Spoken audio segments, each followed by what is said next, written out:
one more thing is very proud for us is we have the good scenery. It's very amazing natural.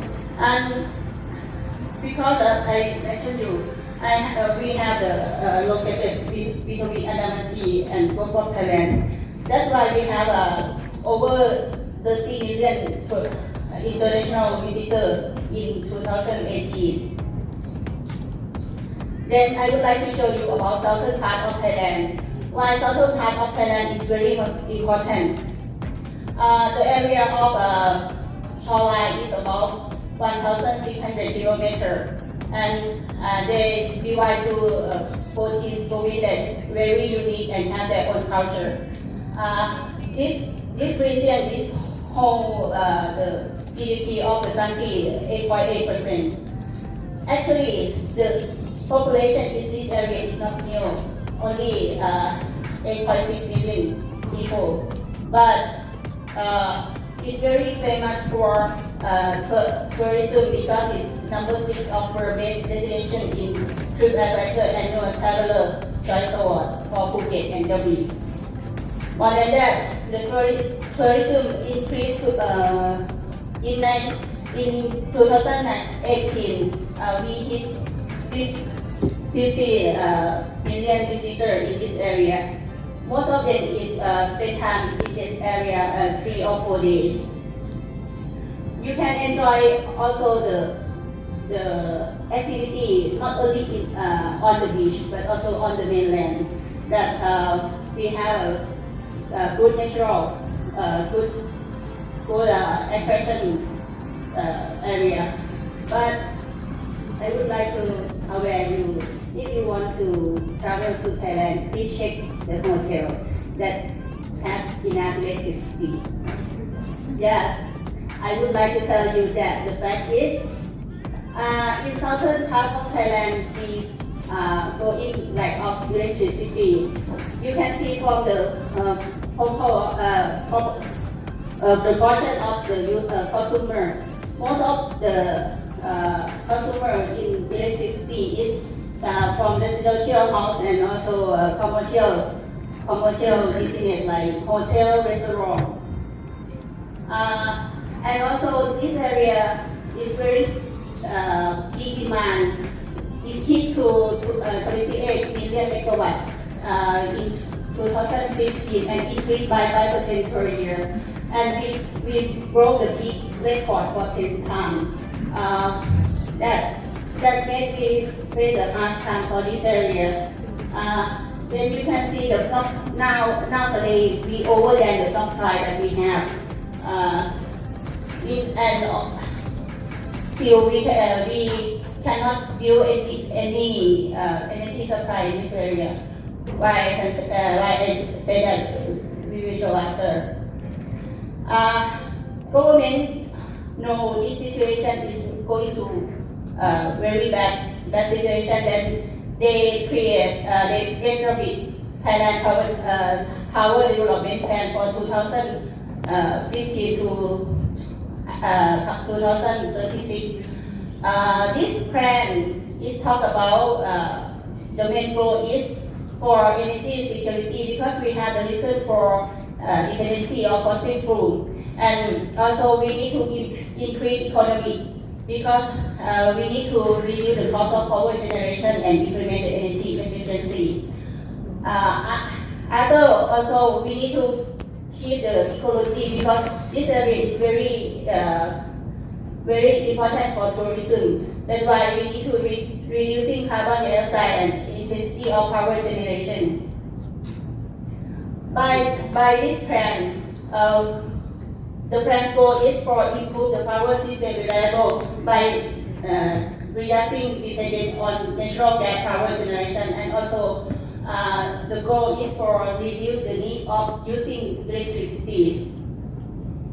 From the map, you can see the main transmission line. Most of power generation is in the central part of Thailand, and all the thing is transmit to southern part by this area. This area we call If something happens in this area, all the southern part of Thailand go back down, back out. That's why they try to solve problem by using this power development plan. This is the area for southern part of Thailand.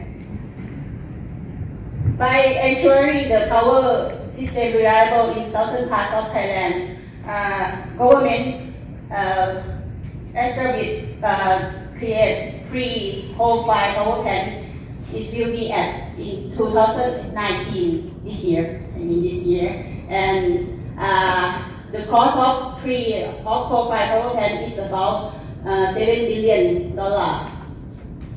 And this is the area for construct the coal-fired power plant in southern parts of Thailand. One is in Programe, and two is in Songkhla, we call Pedro area. But it's so good that we use coal-fired power plant, not really, because for create coal-fired power plant, we need to build more the port for import coal material from other country, and this area, this coal will import by using the route from the sea that can affect to tourism spot. I have to show you some video about this area. Along Thailand's southwestern coast, tourism is big business worth more than $40 million a year. Despite rapid development, the coastal province Krabi is still recognized as a green tourism zone, and its wetlands are included on Protest in Bangkok. The people in that area moved to UN front of UN building in Bangkok for protest this project, and finally the government decided to stop the project by signing the agreement for with the protesters. So it's the time for us to think about now. Is there any other alternative source for energy? So then my friend Pedro will continue the presentation.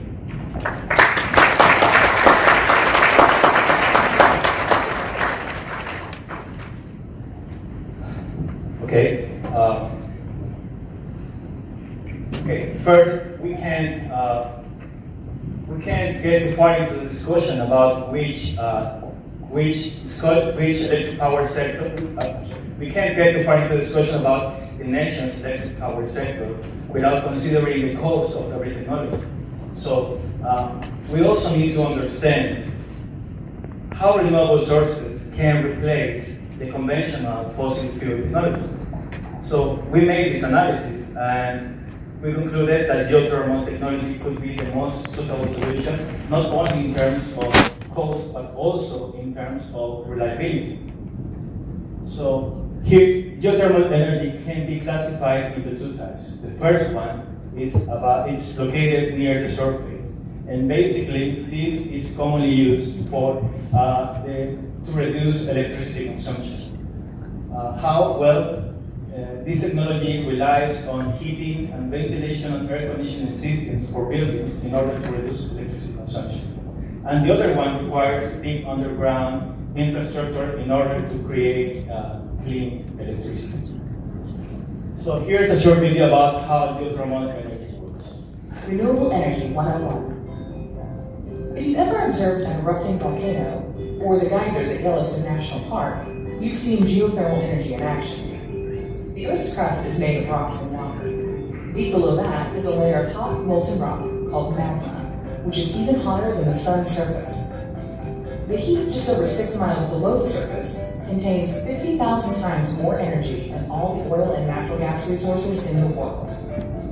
Releasing a small amount of that heat in the right way can create electricity. A well drilled a couple of miles deep can capture the rising hot water and steam. That steam spins a turbine and a generator produces electricity.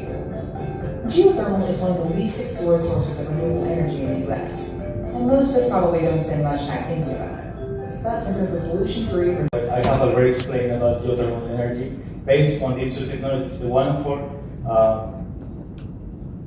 They want to reduce electricity consumption, and they want to generate clean electricity.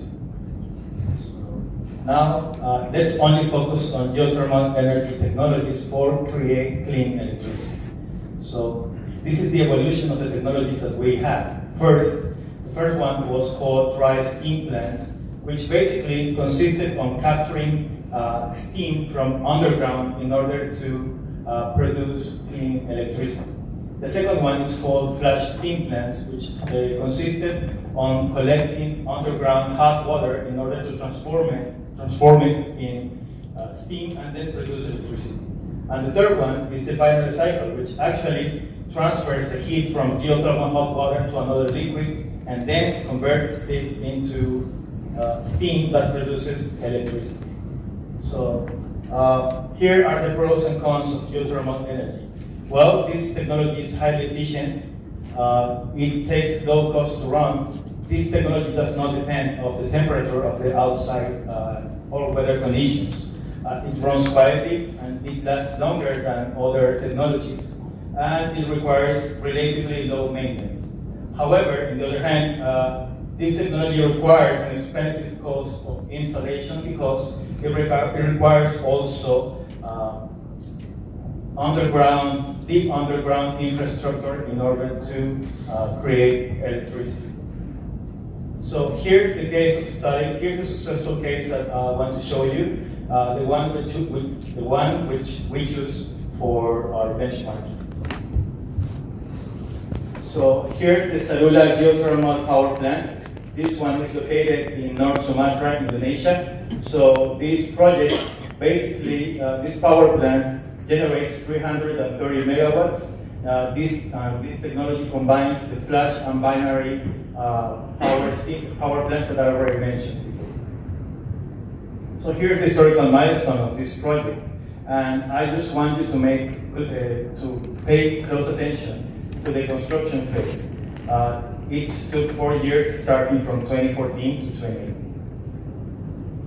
So now the key factors of this project, one of the most important, of course, is a net reduction in carbon dioxide emissions in almost 1.3 million tons of CO2 per year. So this geothermal power plant is not affected by weather, and also it's highly efficient in terms of converting geothermal energy into clean electricity.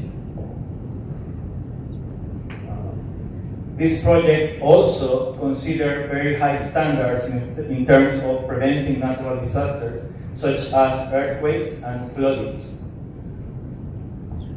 So now we believe that in order to solve the urgent problem of electricity shortage for southern Thailand, we believe that the most suitable solution with low impacts for the environment could be the adoption of geothermal technologies.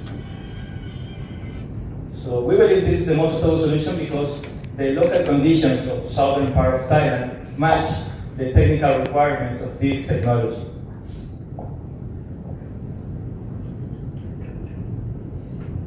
Okay, so the project we proposed was the replacing of these former three coal-fired power plants with these 3 geothermal energy plants.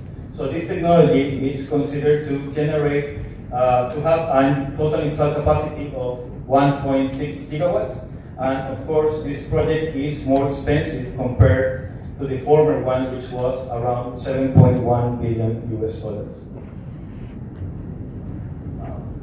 The main concern that we had for this project was if we could meet the growing demand for electricity. And as you can see here, for the forecast that we have made for this project, it seems that we can meet the growing demand very soon. Okay, so the life cycle of this project is more or less 30 years plus 4 years of the construction phase. And as you can see here, based on the financial analysis that we have made, it could be feasible, and also the break-even point could be reached after year 14. So that means that we have almost half of the life cycle of the project for profits, which of course that's not the main purpose of our project. We didn't mention this we didn't include this in our financial analysis, but we believe that it could be also a good opportunity for the future. So this is just an exercise that we were doing, and since with this project we're saving more or less 3.5 million tons of CO2 per year, and considering, just as an example, the European carbon market, we could say that for the future we could have an additional income of $100 million just by saving CO2. So that's all that we have for this project, and now Sarin is going to explain a little more about the sources of funding that we have planned for this. Thank you. Area, I would like to show you some. The main funding for this area is from Ministry of Energy of Thailand and also Ministry of Tourism and Sport of Thailand. To ministry that can invest money to EGAT is Electric Generation Authority of Thailand that can give compensation to Krabi Fisher Folk Network and also Greenpeace Thailand and support the public health for volunteer of Krabi. For this project, we expect the outcome. First of all, it's about social acceptance because it's very important in this area. For social acceptance, how we can do it? From the study that we think about to communicate and inform information for the public, and also to integrate and involvement the community and people in that area. And also we need to balance the interest and conflict resolution. For social acceptance, we need to think about all the process that could include the public participation. First of all, as I mentioned, we need to deliver our information to them in every state, and also in the state of make a policy. We need cooperation and participation from the citizens and the people who live around there. And the last thing that we should do that consultation. Consultation is ask for public participation. The conclusion for this project, because we need to think about the policy, the energy plan that we already done. That plan focusing on three main point is energy dependent to reduce energy dependency from other countries and also reducing energy shortage in southern part of Thailand by supplying enough energy from the geothermal power plant. And also for increasing economy, that we need to maintain an appropriate cost of power generation for long-term economic competitiveness. And finally, for sure, we need to save our environmental for this area, that we can reduce carbon dioxide intensity of power generation with supply of new renewable energy and prevent environmental and landscape impact. This is all for us. Thank you.